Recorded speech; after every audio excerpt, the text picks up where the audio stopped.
Hey, welcome back to another video. Once again, we're doing another superhero, well, superhero or supervillain.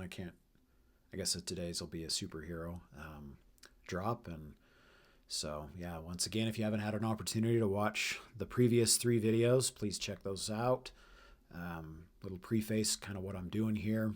Years ago, about 11 years ago, I guess, I did these things called doodle-a-days, and each day I kind of challenged myself to create a new superhero with powers and abilities. And so now, 11 years later, as I've looked through the sketchbooks and stuff of these doodles, I've built upon their backstories and powers and abilities. So I've thought that it was now finally time to kind of redo them after 11 years with kind of updated costumes and, just updating the drawings themselves. The original doodles were quick 2 to 3 minute doodles, so they're not much to look at. So, but let's get into it. So today, the hero is called the Cafeteria Czar. So an interesting backstory is this whole thing kind of started with this concept of this hero. I was actually at a trade show convention thing. It wasn't a comic convention or anything like that. It was just another convention that I was at for work. And it was interesting because I saw like this popcorn bucket, just kind of the quintessential yellow popcorn bucket laying on the floor next to a trash can. And I was like, it'd be kind of weird if like somebody put that on their head and made it like they were a superhero. And so with that in mind, so that's what kind of prompted this entire kind of undertaking. So he wasn't the first one I ever drew, but he was the one that inspired it all. So I think he was the fourth one that I drew. And so, but yeah, here was the original doodle for Cafeteria Czar. Excuse me. So let's go ahead and get into me redrawing him after 11 years. A little snippet there of what he looks like. So this character's obviously his design evolved quite a bit from the original doodle. The original doodle, I kind of had him as obviously with just kind of the popcorn bucket, and then I don't want to get too much into his backstory because I obviously will do that here in a second. But he's kind of a mental patient that. So originally, I had him in just kind of a bed sheet tied around his neck like a kid would do to be like Superman, and then he just had boxer shorts and socks. But I was like, that design just didn't. It was probably more realistic, but I felt like it just didn't look cool. And so over the years, I've kind of adjusted his design so that it's more of a straight jacket that he's in, and obviously he's still got the socks. And then one of the things that I really enjoyed with the original doodle I did was he's kind of like a Wolverine character, not in the sense that he's a self-regenerating guy with metal unbreakable bones or anything, but he takes kitchen utensils from his hospital that he's institutionalized at and tapes them to his hand for his weapons. So I thought that was a kind of a fun, unique little thing that this particular character had. So he's got kitchen knives taped to his hands that he uses as weapons. So, but yeah, I really liked kind of the idea of the straight jacket, the fun buckles and straps and stuff added a fun aesthetic to the overall design of the character. And I kept the popcorn bucket. I really, that was kind of the key inspiration. So I was like, what, we're going to keep it. So, but yeah, and with this character, I've played around with a bunch of different color comps, but I really enjoyed kind of a bluish white straight jacket. Because as I did my research, I found that majority of the straight jackets for mental patients and stuff in these institutions were mostly just kind of a white.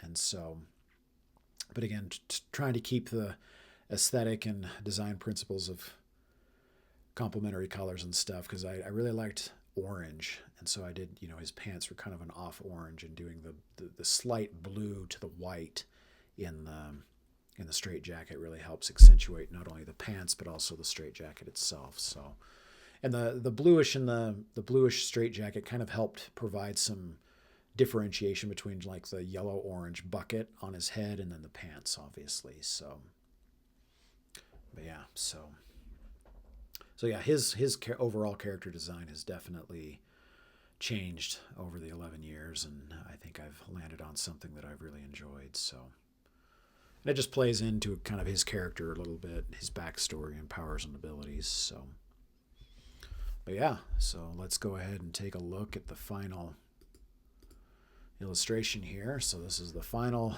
Cafeteria Czar after 11 years. So, okay, let's get into his powers and abilities and backstory. So this character is Cafeteria Czar. So bottom left-hand corner, some basic information about the character. His original name is Matthew Nelson. He's about 5'9" and weighs about 196 pounds, so a pretty average guy. So the backstory. In the late 1970s and early 1980s, the U.S. government conducted a series of illegal experiments on individuals with learning disabilities. These tests were based on the belief that people within the special needs community possessed supernatural or extraordinary abilities, such as mind reading, precognition, or telekinesis.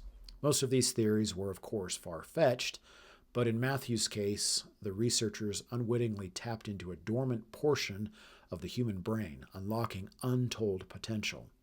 Now confined to a mental institution, Matthew has discovered that certain medications provided at the hospital allow him to access this enhanced intelligence. When his mind is unlocked, Matthew becomes a savant in any field he focuses on. He once hacked the U.S. Department of Defense in under a minute and even went toe-to-toe with another character, the Kung Fu Killer, and held his own. So, once again, he's when he takes this medication that, it's just basic medication that he takes as a mental patient at this hospital, he all of a sudden unlocks and he becomes, goes from a person with disabilities to this hugely intelligent, capable person. So, but let's get into his powers. As mentioned, the U.S. government believed Matthew was a failed experiment and returned him to his hospital where they had found him. In truth, he was one of the few true successes. A particular sleep aid medication administered at the hospital unlocks Matthew's mind, transforming him into a super intelligent, being arguably the smartest man on the planet. With his enhanced intellect, Matthew has made it his mission to expose and dismantle corrupt government programs and organizations. In this heightened state, he is a master of technology, over 100 combat styles, espionage, and advanced military strategy, to name just a few. He has also worked closely with the Revenant, another character, on numerous covert operations. So again, he's just kind of one of those, kind of Jason Bourne.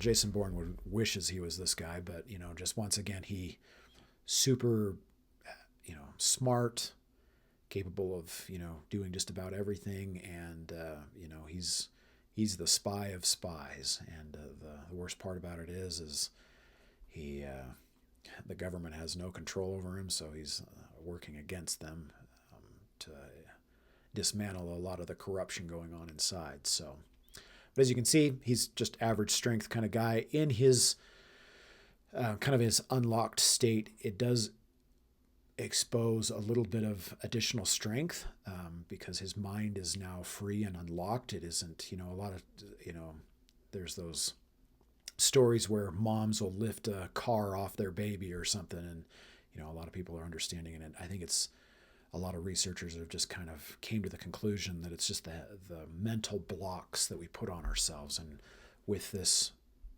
medication that a generic sleep aid medication that he takes at his hospital, it unlocks this. So it does tap in. So, I mean, he's not, hugely strong, but he is able to, go from lifting, couple 100 pounds to now several 100 pounds. So, but he is still human, so his durability isn't that great. He's fast, but he's, he can run an average speed of an athlete in his enhanced state. But his intelligence, on the other hand, is far superior to anything that a normal human on Earth could have. He's super intelligent, so, capable of learning quickly and then not only learning it, but retaining it. So Power projection really has none, and then stamina in his enhanced state, he's an athlete level stamina. He can perform at his peak condition for several hours before tiring. So he's a quintessential street level hero. Once again, he usually does a lot of the espionage spy stuff that then leaves the heavy hitting to the more superheroes. So, but anyway, yeah, that is the Cafeteria Czar. So once again, if you haven't had an opportunity to see my other videos, please check those out. And yeah, hopefully I should have another hero for you tomorrow. I'll try to drop one of these each day. And again, I've got about a little over 100 of these heroes. So over the next 100 days, hopefully there'll be a new hero dropped. So tune in tomorrow, and we'll catch you then.